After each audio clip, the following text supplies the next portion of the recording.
আসসালামু আলাইকুম প্রিয় অষ্টম শ্রেণীর শিক্ষার্থীরা, আমি তোমাদের বাংলা আনন্দ পাঠ বইয়ের মুক্তি গল্পটা শেখাবো। এটা হলো অ্যালেক্স হ্যালির লেখা। অ্যালেক্স হ্যালি মূলত হলো যে আফ্রিকার বংশোদ্ভূত আমেরিকান লেখক ছিলেন। অনুবাদ করেছেন যে গীতি সেন। গীতি সেন কিন্তু বাংলাদেশের ছিলেন, তিনি কুমিল্লার ছিলেন। পরবর্তী তিনি ভারতে চলে যান দেশভাগের পর। দেখো, তাহলে মুক্তি গল্পটা কে লিখছে? অ্যালেক্স হ্যালি লিখছে এবং অনুবাদ করছে হলো গীতি সেন। দেখো, এখানে আমরা একটা ছবি দেখতে পাচ্ছি। এখানে কিছু আহ শ্বেতাঙ্গ পিপল, হোয়াইট পার্সন দেখা যাচ্ছে এবং একজন কৃষ্ণাঙ্গকে এখানে বেঁধে রাখা হয়েছে। এটা একটা দাস প্রথার উপর বেস করে কাহিনীটা লেখা। তোমরা গল্পটা ভালো করে শুনবা, তাহলে কিন্তু তোমরা পুরোটা সম্পর্কে জানতে পারবা। ওকে, তো সকালের খাবার দেবার পর দুইজন সাদা মানুষ এক বোঝা জামা কাপড় হাতে ঘরে ঢুকলো। সে সময় কিন্তু আফ্রিকাতে শ্বেতাঙ্গ এবং কৃষ্ণাঙ্গদের মধ্যে অনেক বিষয় ছিল। শ্বেতাঙ্গরা সবসময় কৃষ্ণাঙ্গদের ধরে পৃথিবীর বিভিন্ন দেশে দাস হিসেবে বিক্রি করে দিত। এরকম এক কৃষ্ণাঙ্গকে দাস হিসেবে বিক্রি করে দেয়। তার আসলে তার নাম ছিল কুন্টা। এই কুন্টাকে দাস হিসেবে বিক্রি করে দেয়। ওইটার উপরে বেস করে কাহিনীটা লেখা। দেখো, একদিন সকালের খাবার দেওয়ার পর দুজন সাদা মানুষ, মানে এই যে হোয়াইট পিপল, শ্বেতাঙ্গ ব্যক্তি এক বোঝা জামা কাপড় হাতে ঘরে ঢুকলো। দুইজন সাদা মানুষ এক বোঝা জামা কাপড় হাতে ঘরে ঢুকলো। ভীত বন্দীদের বাঁধন খুলে দিয়ে সেগুলো কি করে পড়তে হয় দেখিয়ে দেওয়া হলো। তার মানে কত বন্দীদের বাঁধনগুলো খুলে দিয়ে সেগুলো কিভাবে পড়তে হয় সেগুলো দেখিয়ে দিল। একটা বস্ত্রে পা থেকে কোমর পর্যন্ত, মানে একটা পোশাক দিয়ে পা থেকে কোমর পর্যন্ত পড়তে হবে, আর অন্য আরেকটা দিয়ে কি করতে হবে? ঊর্ধ্বাঙ্গ ঢাকতে হবে। এভাবে পোশাক পরতে হবে। কোনটার ঘাগুলো সেরে এসেছিল, তার মানে কোনটা শরীরের ঘাগুলো সেরে এসেছিল, কোনটাকেও দাস হিসাবে বিক্রির জন্য নিয়ে যাওয়া হয়েছিল। জামা কাপড় পরা মাত্র সেগুলো চুলকাতে শুরু করলো, কারণ কোনটা শরীরে ঘা ছিল, ঘাগুলো এই মাত্র কিছু মাত্র সেরে উঠতেছে।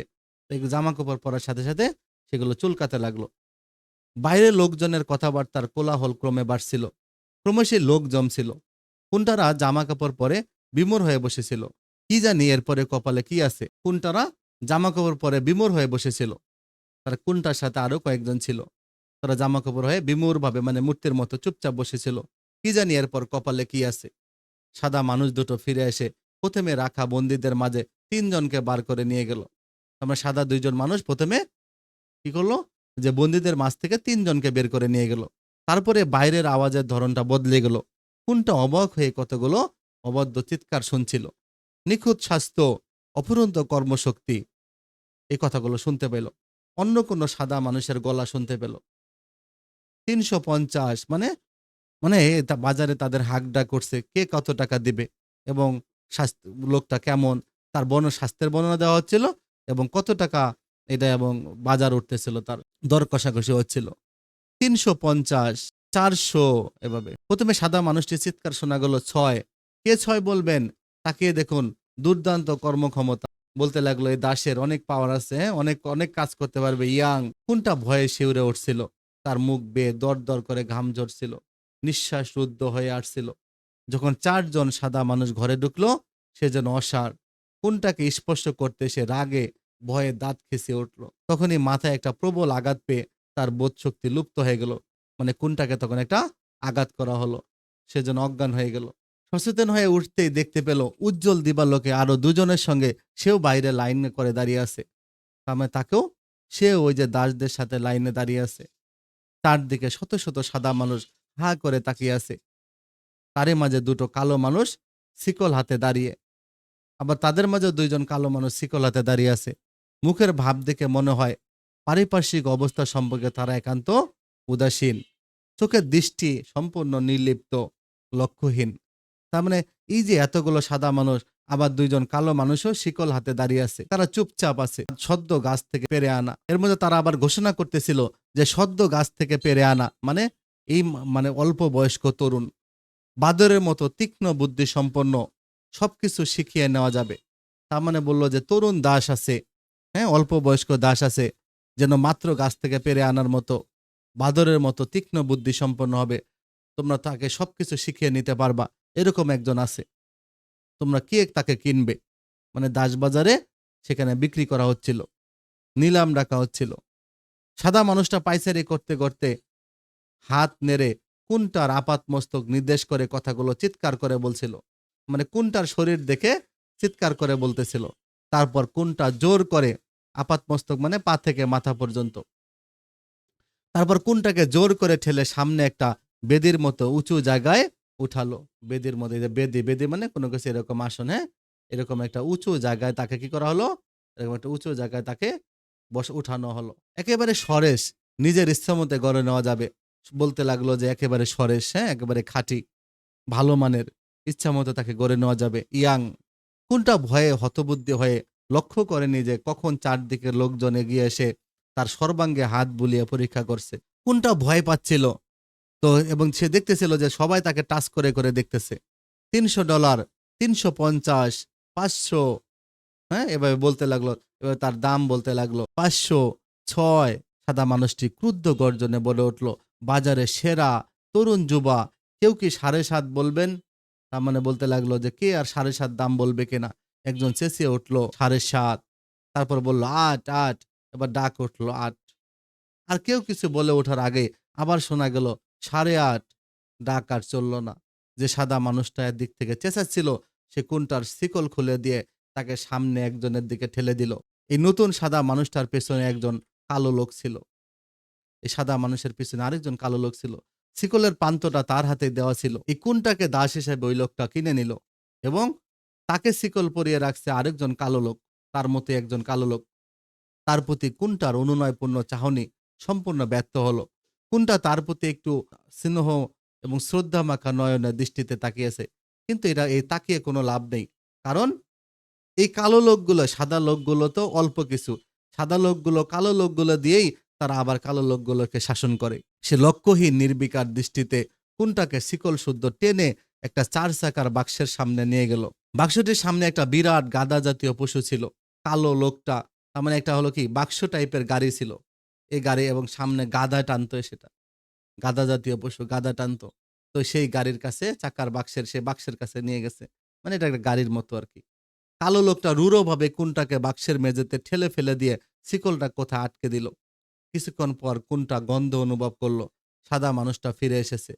সে গাড়ির উপর চড়ে বসতে কালো লোকটিও সামনের সিটের মাথায় উঠে বসে একটা চামড়ার ফিতে পশুটার পিঠে আছড়ে ফেললো। অমনি বাক্সটা গড়িয়ে চলতে শুরু করলো।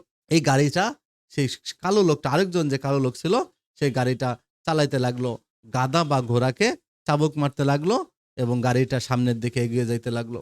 কোনটা শিকলটা ভালো করে পরীক্ষা করে দেখলো। মানে বড় ক্যানুতে তাদের যে শিকল দিয়ে বাঁধা হয়েছিল, ক্যানু মানে নৌকা জাতীয় জলযান। এর আগে ক্যানুতে করে তাদের নিয়ে আসছিল। তাহলে এই ক্যানুতে যে শিকল দিয়ে বাঁধা হয়েছিল তার তুলনায় এখন যে গাড়িতে সে উঠছে এই গাড়িটা অনেকটা হালকা ধরনের। প্রাণপণে চেষ্টা করলে কি ছেড়া যাবে না? কিন্তু এখন গাড়ি থেকে লাফাবার উপযুক্ত সময় নয়, এটা সে ভাবতে লাগলো। কোনটা একবার মাথা তুলে সাদা মানুষটার দিকে তাকালো। সেই মুহূর্তে সেও পিছনে ফিরে তাকাতে তাদের চোখাচোখি হয়ে গেল। ভয়ে কোনটার দেহ হিম। কিন্তু সাদা মানুষটার মুখে ভাবের লেশ মাত্র ছিল না। কিন্তু সাদা মানুষটার মুখে এরকম কোনো কিছু আবার ছিল না। পথের ধারে বিস্তৃত শস্যক্ষেত্র। বিভিন্ন রঙের শস্য দেখা যাচ্ছে। তার মাঝে ভুট্টা সে চিনতে পারল। জুফরেতে ফসল কাটবার সময় যেমন দেখতে হয় তেমনি। তার মানে জুফরে, তার গ্রামের নাম ছিল জুফরে। এই কোনটার গ্রামের নাম কিন্তু ছিল জুফরে। সেই গ্রামে সে বেড়ে উঠেছিল। সে গ্রামে সে সবকিছু জানতো। তার মানে জুফরেতে ফসল কাটবার সময় যেমন সে দেখতো তেমনি সে ভুট্টা দেখতে পেল। খানিকক্ষণ পর সাদা মানুষ এবং কালোটি দুজনে শুকনো রুটি আর মাংস বের করে ছিঁড়ে খেতে লাগলো। তারপরে সে সাদা মানুষটা আর কালো মানুষটা শুকনো রুটি আর মাংস ছিঁড়ে খেতে লাগলো। কোনটার খুবই খিদে পেয়েছিল। খাদ্যের সুগন্ধে তার জিভে জল এসে গেল। তবু সামনে কালো লোকটি যখন পিছনে ফিরে তাকে এক টুকরো রুটি দিতে চাইলো সে তার মুখ ফিরিয়ে নিল। কোনটা সেটা রিসিভ করলো না। সূর্য অস্ত যাচ্ছিল। তাদের গাড়ির পাশ দিয়ে আরেকটি গাড়ি বিপরীত দিকে ছুটে গেল। গাড়িটির পেছনে চরম ক্লান্তি ভরে দ্রুত পদক্ষেপে চলছিল মোটা কাপড়ের পুরনো ছেঁড়া পোশাক পরা ৭টি কালো মানুষ। সূর্য অস্ত যাচ্ছিল। তাদের গাড়ির পাশ দিয়ে আরেকটা গাড়ি বিপরীত দিকে চলে গেল। সেখানে কিন্তু আবার সেই গাড়িতে প্রায় ক্লান্তি ভরে দ্রুত পদক্ষেপে চলছিল মোটা কাপড়ের পুরনো ছেঁড়া পোশাক পরা ৭টি কালো মানুষ ছিল সে গাড়িতে। তাদের মুখে গভীর হতাশার ছাপ ছিল। ক্রমে অন্ধকার ঘনিয়ে আসতে কোনটাদের গাড়িটা পাশের ছোট রাস্তায় ঢুকে পড়ল। বিপরীত দিকে একটা গাড়ি গেল। সেই গাড়িতে ৭ জন কালো মানুষ, কালো রঙের মানুষ ছিল। তাদের মুখে হতাশার ছাপ ছিল। তো যাই হোক, এই অন্ধকার ঘনিয়ে এলো। কোনটার গাড়িটাও পাশের ছোট রাস্তায় একটা ঢুকে পড়ল। দূরে গাছের ফাঁকে একটা বিরাট সাদা বাড়ি দেখা যাচ্ছে। গাছের ফাঁকে একটা বড় সাদা বাড়ি। এবার কি হবে? এখানে কি তাকে হত্যা করে খাওয়া হবে? সে বুঝতেছিল না। সে মনে করলো তাকে কি হত্যা করে খাবে নাকি অন্যরা। বাড়িটার কাছে এসে কোনটা আরো কালো মানুষের গন্ধ পেল। সে বাড়ির কাছে এসে আরো কালো মানুষ দেখতে পেল। হ্যাঁ, অন্ধকারের ভিতর ৩টি মানুষের আকার বোঝা যাচ্ছিল। একজনের হাতে আলো ঝোলানো। অন্ধকারের ভিতর সে কি করলো? ৩টা মানুষের আকার বুঝতে পেল, ৩ জনকে বুঝতে পেল। একজনের হাতে আলো ছিল। বড় ক্যানুর অন্ধকার খোলের ভিতর এ ধরনের আলো কোনটা দেখেছে? তার মানে বড় ক্যানু, ওই যে বড় নৌকা জাতীয় জলযান, এর অন্ধকার খোলের ভিতরে এরকম আলো কোনটা দেখেছে? এরকম আলো দেখতে পেল সে। কেবল এটা চারপাশে একটা স্বচ্ছ চকচকে আবরণ ছিল। আর ভিতর দিয়ে অবশ্যই স্পষ্ট দেখা যায়। কালো লোকগুলোর পাশ দিয়ে একটা সাদা মানুষ এগিয়ে এলো। গাড়িটা থেমে যেতে একজন আলোটা উঁচু করে ধরল।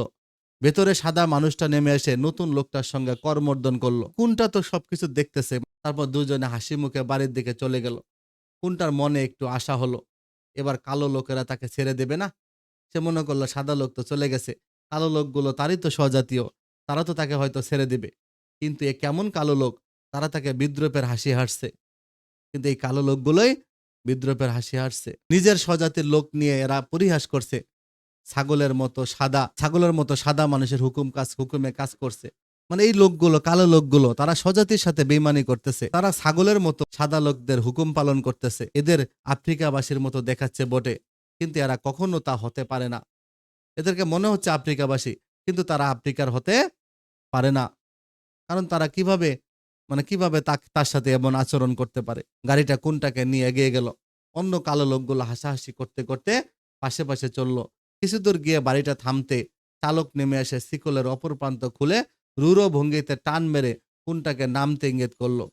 রূঢ় মানে নিষ্ঠুর ভঙ্গিতে টান মেরে কোনটাকে নেমে আসতে বলল গাড়ির ভিতর থেকে। গাদা চালিত যে গাড়িটা ছিল, হ্যাঁ, এই গাড়িটার ভিতর থেকে নেমে আসতে বলল। লোকগুলো জোর করে তাকে নামালো। তারপর একটা খুঁটির সঙ্গে শিকলটা আবার বেঁধে দিল। কোনটা দৈহিক যন্ত্রণা, ত্রাস, ক্রোধ ও ঘৃণাতে কাতর হয়ে সেখানে পড়ে রইল। কোনটা একদিক দিয়ে ব্যথা পাচ্ছিল, একদিক দিয়ে তার ক্রোধ, রাগ হচ্ছিল, ঘৃণা হচ্ছিল। সে সেখানে পড়ে থাকলো। একজন তার সামনে এক পাত্র জল, এক পাত্র খাদ্য নামিয়ে রাখলো। খাদ্যটা যেমন অদ্ভুত দেখতে, তেমনি অদ্ভুত তার গন্ধ। তবু তা দেখেই কোনটার রসনা লালায়িত হলো। তার জিহ্বা দিয়ে পানি পড়তে লাগলো, কিন্তু কারণ সে ক্ষুধার্ত ছিল। কিন্তু কুণ্ঠা মুখ ফিরিয়ে থাকলো। সে তো মুক্তি চায়। সে তাদের হাতে খাবার খেতে চায় না। কালো লোকগুলো সে তা দেখেও আবার বিদ্রূপের হাসি আসলো। এদিকে কালো লোকগুলো, তার স্বজাতীয় লোকগুলো কিন্তু বিদ্রূপ করতেছিল। গাড়ির চালক আলোটা তুলে ধরে মোটা খুঁটির কাছে গিয়ে শিকলটা জোরে টেনে কোনটাকে দেখিয়ে দিল ওটা ছেঁড়া যাবে না। মানে গাড়ির চালক আলোটা তুলে মোটা খুঁটির কাছে গিয়ে শিকলটা একটু জোরে টেনে দেখে বুঝাইলো তাকে যে এটা তুমি ছিঁড়তে পারবা না, তা তোমাকে খেতে হবে।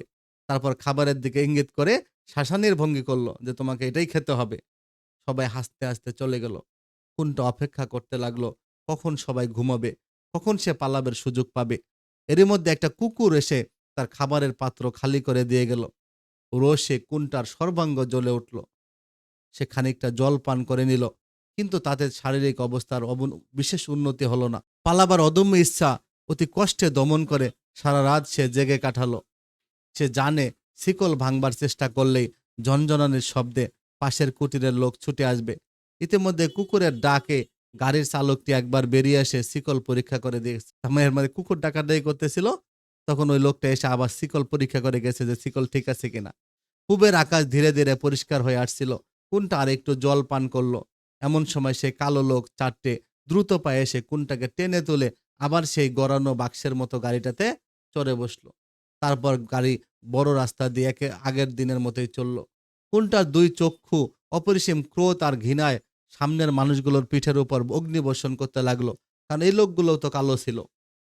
যদি এদের খুন করা যেত, কিন্তু বুদ্ধি স্থির রাখতে হবে, মাথা গরম করলে চলবে না।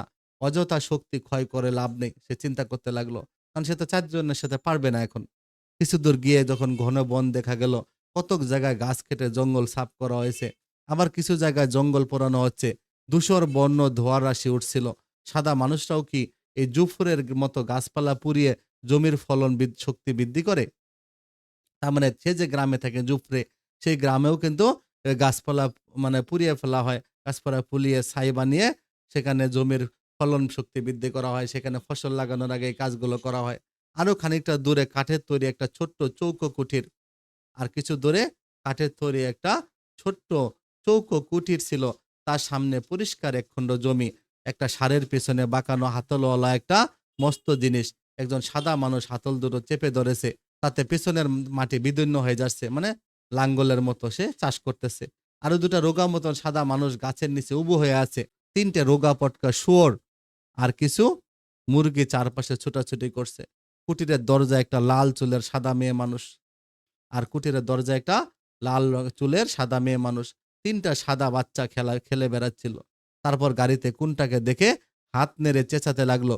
কুন্টার ভাব দেখে মনে হলো সে হায়না শিশু দেখছে। কুন্টার ভাব দেখে মনে হলো সে যেন হায়না শিশু দেখছে। এতদিনে সে সত্যি একটা সাদা মানুষের পুরো পরিবার দেখতে পেল। পথে যেতে যেতে আগেকার মতো আরো ২ টা মস্ত সাদা বাড়ি দেখা গেল। প্রত্যেকবার উপর দিকে একটার পর একটা চাপানো ২ টো বাড়ি সমান। প্রত্যেকটির কাছাকাছি বেশ কিছু ছোট, ছোট অন্ধকার কুটির আছে। প্রত্যেক বাসার সাথে একটা ছোট অন্ধকার কুটির থাকে। ওইগুলো হলো দাসের জন্য থাকার জায়গা। কোনটা আন্দাজ করলো সেগুলোতেই কালো লোকদের বাস।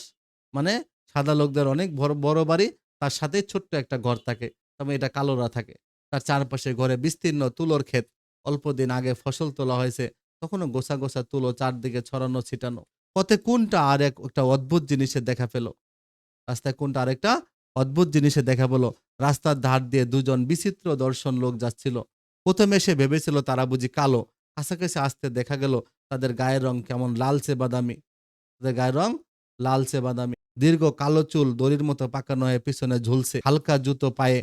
কোমরে সম্ভবত চামড়ার তৈরি এক ধরনের আচ্ছাদন ঝুলিয়ে লোক দুটো পায়ে হাঁটছিল। সঙ্গে তীর ধনুক। তারা সাদা মানুষ নয়, আবার আফ্রিকাবাসীও নয়। তাদের গায়ের গন্ধই আলাদা। গাড়ি দেখে তারা ভ্রুক্ষেপও করল না। তারা চলে গেল। পরে দুদিন উপবাসের পর কোনটার দুর্বল লাগছিল। চারদিকে কি ঘটছে সে বিষয়ে তার আর উৎসাহ ছিল না। কিছু সময় পরে গাড়ির চালক বাক্সের পাশে একটা আলো ঝুলিয়ে দিল। আবার খানিকটা পর সাদা মানুষটা কি যেন বলাতে গাড়ির চালক কোনটার দিকে একটা চাদর ছুঁড়ে দিল। নিজেরাও গায়ে চাদর জড়িয়ে নিল। কোনটা শীতে কাঁপছিল, কিন্তু ওদের দেওয়া চাদর সে কিছুতেই ব্যবহার করবে না। তাকে শিকল দিয়ে বেঁধে রেখে আবার গায়ের চাদর দেবার বদান্যতা কেন? বদান্যতা মানে উদারতা। বলছে শিকল দিয়ে বেঁধে রাখছে, আবার গায়ে দিবে চাদর। এত উদারতা, এই উদারতার দরকার নেই। কালো লোকটাকেও বলিহারি, মানে কালো লোকটাকেও চমৎকার, সেই অগ্রণী হয়ে সাদামাটা মানুষটাকে এসব কাজে সাহায্য করছে। বাহ! মানে কি চমৎকার! মানে কালো লোকটাও সেই সাদা লোকটাকে একদম অগ্রণী মানে আগবাড়ে এগিয়ে সাহায্য করতেছে। কোনটাকে পালাতেই হবে। না হয় সে চেষ্টাতে তার প্রাণটাই যাবে। জীবনে আর কখনো জুফরে দেখবার সৌভাগ্য হবে না। তাকে পালাইতে হবে। কোনটা এবার মন স্থির করলো, তাকে পালাইতে হবে। না পালালে সে তার আর গ্রাম জুফরেকে আর দেখতে পারবে না। যদি হয়, তবে সে গাম্বিয়ার ঘরে, ঘরে সাদা মানুষের ওই অবিশ্বাস্য নিষ্ঠুরতার কাহিনী বলবে। এবং যদি সে যদি পালাতে পারে এখান থেকে, তবে সে আফ্রিকার একটি জায়গা গাম্বিয়া। এই গাম্বিয়ার একটি গ্রামের নাম জুফরে। সে গাম্বিয়ার ঘরে, ঘরে সাদা মানুষের সেই নিষ্ঠুরতার অবিশ্বাস্য নিষ্ঠুরতার কাহিনীগুলো সবাইকে সে বলবে। যে কিভাবে তাকে নির্যাতন করা হয়েছে এবং তারা কিভাবে সাদা মানুষগুলো কালোদের সাথে নিষ্ঠুর আচরণ করে। গাড়িটা বড় রাস্তা থেকে এবার একটা ছোট রাস্তায় ঢুকলো। দূরে আরেকখানা ভুতুড়ে সাদা বাড়ি দেখা যাচ্ছে। আজ রাত্রে আবার কপালে কি আছে কে জানে। কোনটা বাড়ির সামনে পৌঁছেও সাদা বা কালো মানুষের কোনো চিহ্ন বা গন্ধ পেল না। সাদা মানুষটা গাড়ি থেকে নেমে কয়েকবার আড়মোড়া ভেঙে শরীরের আড়ষ্টতা কাটিয়ে নিল। তারপর সে বাড়ির ভিতর ঢুকে গেল। গাড়িটা আরো খানিকটা এগিয়ে একটা কুটিরের সামনে দাঁড়ালো। গাড়ির চালক কোনো ক্রমে নিজেকে উপর থেকে নামিয়ে নিল। বাতিটা হাতে নিয়ে অতি কষ্টে পা টেনে টেনে ঘরের দিকে রওনা দিয়ে কি যেন ভেবে ফিরে এলো। গাড়ির সিটের নিচে হাত বাড়িয়ে শিকলটা খুলে নিয়ে সে আবার যাবার উপক্রম করলো। কোনটা সঙ্গে আসবে না দেখে শিকল ধরে হ্যাঁচকা টান মেরে তার উদ্দেশ্যে ক্রুদ্ধ স্বরে কিছু একটা বলে উঠল। মানে কোনটাকে শিকল ধরে টেনে নিয়ে যাচ্ছিল। কোনটা যাচ্ছিল না দেখে তাকে গালি দিতে লাগলো। মুহূর্তে কোনটা তার উপর ঝাঁপিয়ে পড়ল। এবার কোনটা তার উপর ঝাঁপিয়ে পড়ল। প্রচণ্ড পরাক্রমে হায়নার শক্তিশালী চোয়ালের মতো কঠিন হাতে তার কণ্ঠনালী টিপে ধরল। গলা চাপ দিয়ে ধরছে। বাতিটা মাটিতে পড়ে গেল। কালো লোকটার গলা দিয়ে একটা অবরুদ্ধ আওয়াজ বেরোলো। সে তার বলিষ্ঠ ২ হাতে কোনটার মুখ ও বাহুতে যথাসাধ্য আক্রমণ চালালো। কিন্তু কোনটার গায়ের তখন অযুত হাতের বল। তার মানে কোনটার তখন শক্তি এসে পড়ছে গায়ে। সে নিজের শরীর বাঁকিয়ে শত্রুর ঘুষি, হাঁটুর গুঁতো, পায়ের লাথি এড়াবার চেষ্টা করলো। সে তো তাকে জাপড়ে ধরছে, কিন্তু হাতের চাপ শিথিল হতে দেয়নি। অবশেষে লোকটার গলায় একটা ঘর ঘর শব্দ হতে লাগলো। তার শক্তিহীন নিঃসার দেহ মাটিতে লুটিয়ে পড়ল। ওই লোকটা ওই লোকটাও কিন্তু মানে কালো লোক ছিল। ওই লোকটা ওই যে তার গাড়ি চালক ছিল, সে তাকে এভাবে চেপে ধরলো, আর সাদা লোকটা তো আগেই বাড়ির ভিতরে ঢুকে গেছে। কোনটা ভুলুণ্ঠিত দেহ আর উল্টে উল্টে পড়া বাতির কাছ থেকে দ্রুত বেগে সরে গেল। ক্ষেতের ক্ষেতের অসমান কর্কর জমির উপর দিয়ে সে নিচু হয়ে দৌড়াতে লাগলো। মানে সে উঁচু নিচু জমির উপর দিয়ে সে দৌড়াতে লাগলো। এতদিনের অব্যবহারে শরীরের পেশিগুলো যন্ত্রণায় প্রচন্ড আর্তনাদ করছিল, কিন্তু ঠান্ডা হাওয়াতে তার আরাম বোধ হচ্ছিল, আর মুক্তির আনন্দে সর্বদেহ মন আতশবাজির মতো ফেটে পড়তে চাইছিল। মানে কোনটা এভাবে নিজেকে বাঁচিয়ে নিয়েছে। তো আমি অ্যালেক্স হেলি যে আমরা গল্পটা পড়লাম, আসলে অ্যালেক্স হেলি একজন আফ্রিকান বংশোদ্ভূত আমেরিকান লেখক ছিলেন। 1921 সালে জন্ম। তার বিখ্যাত লেখা কিন্তু রুটস। এই রুটস কিন্তু বইয়ের জন্য তিনি পৃথিবী জুড়ে বিখ্যাত ছিলেন। এই রুটস একটা উপন্যাস। এটার উপরে ভিত্তি করে কিন্তু সিনেমাও হয়েছে, মুভি হয়েছে, টিভি সিরিজ হয়েছে। তার মৃত্যুবরণ করেন তিনি 1992 সালে। আর এটা যে অনুবাদ করছে গীতি সেন। গীতি সেনের জন্ম হলো কুমিল্লায়। 1947 খ্রিস্টাব্দে যখন দেশভাগ হয়, তখন তিনি সপরিবারে ভারতে চলে যান। শেখরের সন্ধানে, এটা তার উল্লেখযোগ্য অনুবাদ কর্ম। তাহলে এই গল্পের মূল ভাবটা আসলে কি ছিল? যে গল্পটি অ্যালেক্স হেলির রুটস উপন্যাসের একটা অংশ বিশেষ। গল্পাংশে আফ্রিকার গাম্বিয়া নামক দেশের একটি গ্রামের নাম হলো জুফরে। কোনটা সেই গ্রামের অধিবাসী? কালো এই মানুষটিকে ধরে নিয়ে এসেছে সাদা আমেরিকানরা। দাস হিসেবে তাকে বিক্রি করা হবে। পোশাক পরিয়ে পরিপাটি করে দাস বাজারে তাকে বিক্রি করা হলো $850। কত টাকা বিক্রি করা হয়েছে সর্বশেষ? $850। কোনটা তরুণ যুবক? বাজারে তার মূল্য বেশি, কেননা তাকে দিয়ে সব কাজ করিয়ে নেওয়া যাবে। ভালো দাম দিয়ে কিনে নিয়ে গেল এক সাদা লোক। কোনটার সঙ্গে তারা খুব দুর্ব্যবহার করলো, অপমান করলো। সে দেখতে পেল তার মতোই অনেক কালো আছে দাস বাজারে কিংবা সাদা মানুষদের বাড়িতে, সাদাদের জন্য কাজ করছে। কোনটার মনের ভিতর শুধু পালাবার ইচ্ছা। সুযোগের অপেক্ষায় থাকলো সে। তাকে নিয়ে যাওয়া হচ্ছিল সাদা লোকদের কোনো এক বাড়িতে। রাত্রিবেলা পৌঁছালো সেই বাড়িতে। সাদা লোকটি যখন গাড়ি থেকে নেমে বাড়ির ভিতর ঢুকে গেল, তখন সে ঝাঁপিয়ে পড়লো গাড়ি চালকের উপর। প্রচন্ড আক্রোশে শরীরের সমস্ত শক্তি দিয়ে আঘাত করলো তাকে। লোকটা মাটিতে লুটিয়ে পড়ল। পালিয়ে গেল কুণ্ঠা। তার শরীর মন তখন মুক্তির প্রবল আনন্দ। আফ্রিকার ইতিহাসে এমন এক সময় ছিল যখন সাদারা কালোদের বন্দি করে পৃথিবীর বিভিন্ন দেশে দাস বাজারে বিক্রি করত। মুক্তি গল্পটিতে দাস ব্যবসায় একটা প্রতিচ্ছবি তুলে ধরা হয়েছে। এই গল্পে তরুণ কোনটা তার বুদ্ধি, সাহস, শক্তি দিয়ে নিজেকে মুক্ত করতে পেরেছে। গল্পটিতে জাতিগত ও বর্ণগত নিপীড়ন থেকে মুক্ত হবার তীব্র বাসনা ফুটে উঠেছে। প্রিয় শিক্ষার্থীরা, তোমরা ভালো করে মূল ভাবটা দেখবা, ভিডিওটা আর 2 বার দেখবা দরকার হলে, তাহলে দেখবা তোমরা সবকিছু পারবা। ভালো থেকো।